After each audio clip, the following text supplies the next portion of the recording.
Rolling with the triple C, I'ma make him bend the knee. Rolling with the triple C, don't really count the heat.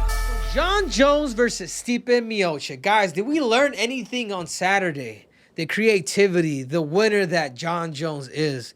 And if you guys watch Jon Jones's post press conference, he said something that I want to take credit for this. I don't know if Jones is stealing my line, but he says Stipe is not going past championship rounds. In other words, he's thinking about taking Stipe out in 3.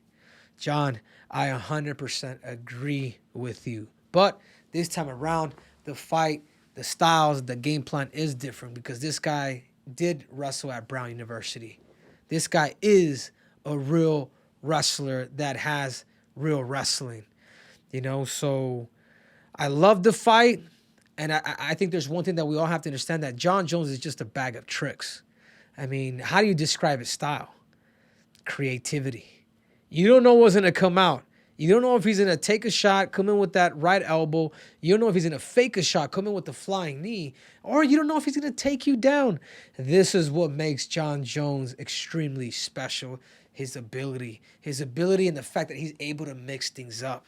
Now let's get to Stipe Miocic, a guy who has defeated Daniel Cormier, who has defeated Daniel. He stopped Daniel, I believe, who has beaten a Francis Ngannou over 5 rounds. Who has beaten some of the best heavyweights. If not, he is considered the greatest heavyweight in the UFC. I would only put him number 2 next to worldwide next to Fedor Emelianenko, what Fedor was able to do back in the day. But again, it's a different era. What Fedor was able to do back in the day was second to none. But we're talking about now. The era is now. Stipe Miocic right now, even though Francis Ngannou did knock him out, he is the greatest heavyweight that the UFC has ever had. How does he match up with a guy like Jon Jones? What would be his game plan to fight a guy like Jon Jones? I'm looking at this fight right now, and I'm just thinking, how do you beat Jon Jones? You're going to have to wrestle him. So that's the only thing that I could see Stipe Miocic doing, because his hands, he's not faster than Jon. He's got hands. He did get a chance to stop Cormier with the body shot. Jon's just different. Jon has a different length. Jon recognizes distance a lot better than somebody like DC. The only plan that I see Stipe Miocic going up against Jon is going to be called wrestling. And I think it's only going to up Jon Jones's level, because now he knows that he's going to have to really dive in on the takedowns, on the body locks, on the double legs, and things of that nature. But it's also only going to make Jon better. And it's going to open up a lot of things too, because if he knows that stuff is coming, there's knees, there's front kicks, there's certain things, there's certain setups that you have. But the only way that you're going to be able to take a guy like Jon Jones is to wrestle, and good luck with that. Yeah, so is there any a little bit of disappointment at all that we're not going to see Jones, Francis, and Ngannou next, that it's instead going to be Jones, Stipe, or do you think this next fight makes a lot of sense for Jon? Oh, 100%. I don't believe that Francis fight is off the table. I think Francis is going to get his big payday. More likely, the chances of Francis beating somebody and strictly striking with a striker who understands movement and all that, unless it's MMA gloves, I can give him a shot. But if it's just boxing, I don't see Francis beating these guys. These guys, it's just 2 different sports. Doesn't matter how much power you have. I remember talking to Mike Tyson. Mike Tyson was like, man, I love fighting guys like Francis. Guys that just wing, guys that just throw those heavy sledgehammers because they're able to swing, they're able to bob and weave. People that understand the sweet science of boxing is different. But I think once Francis fights, he gets that exhibition, whatever fight he has, out of the way. Remember, these guys are gonna go to Francis' body. Anyways, whenever it is that he gets that boxing match out of the way, then I think the UFC would want to make that fight. I really do. I think the UFC would want to make that fight with Francis Ngannou versus Jon Jones. Jon Jones, I mean, he wins the fight. He just retires. He retires as, to me, I think you do have to beat a Francis Ngannou.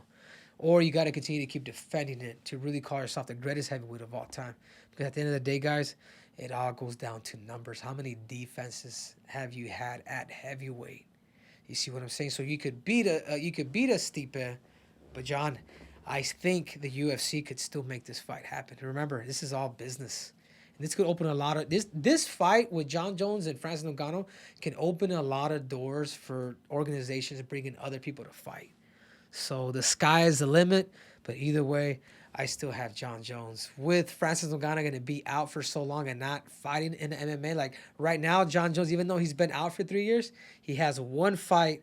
He's one fight ahead of a guy like Francis Ngannou, and that actually says a lot because Jones wants to fight International Fight Week. I know they're more likely probably going to make it happen, and that's 2.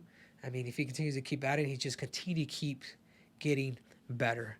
And Francis, you're going to have to be simulating some fights because when it does come to fight time, Jones will be firing at all cylinders.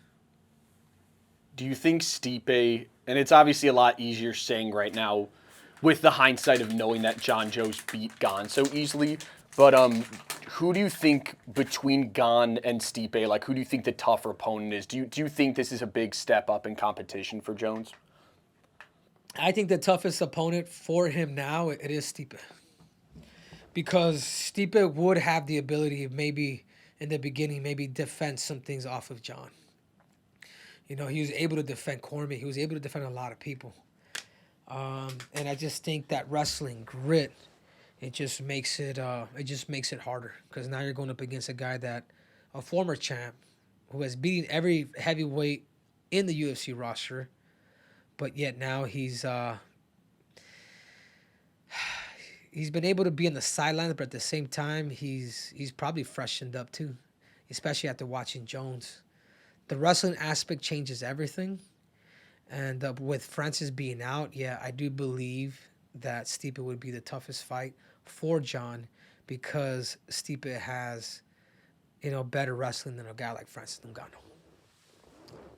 Yep, so final prediction, reiterating it one more time. Stipe Miocic, John Jones, International Fight Week. What's the prediction? Jones, I think he finishes him this time in a different fashion. I think, or it could be.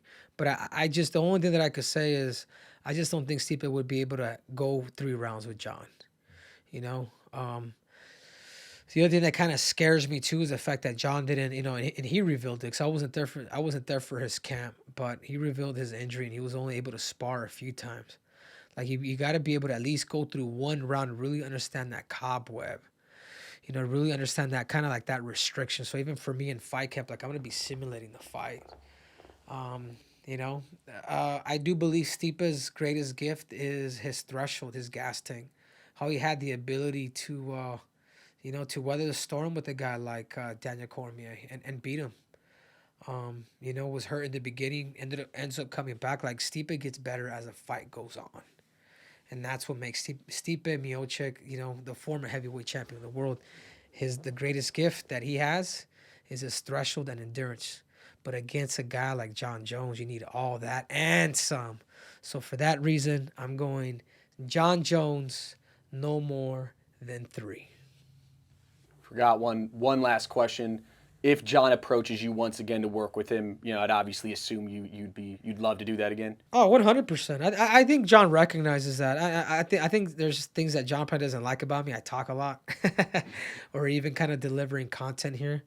But I can tell that when I speak, John listens, man. Like he's all eyes and ears. Like, you know what I'm saying? Like that's what makes John Jones a great athlete. His humbleness to learn, his eagerness to learn, his honesty of wanting to get better.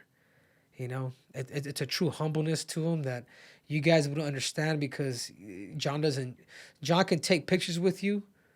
John can do a lot of things. He can talk to you, but when you're on the mat with him, it's only a coach and student situation where you can really understand that. And when you see that, because I know a lot of coaches see that. I mean, this is why a lot of coaches love working with me, because I sponge and I listen and I ask questions and I do it and I go and then I say how much and I always question in a way where I'm like, all right, coach, like not question what they're teaching me, but why this, why that. And I do believe that's what makes John Jones John Jones. So thank you guys again for watching. It means a lot to me. So you guys remember, there's more breakdown, there's more technique, there's more tactics, and there's definitely more cringe. So make sure to subscribe and click on that button. I'm out!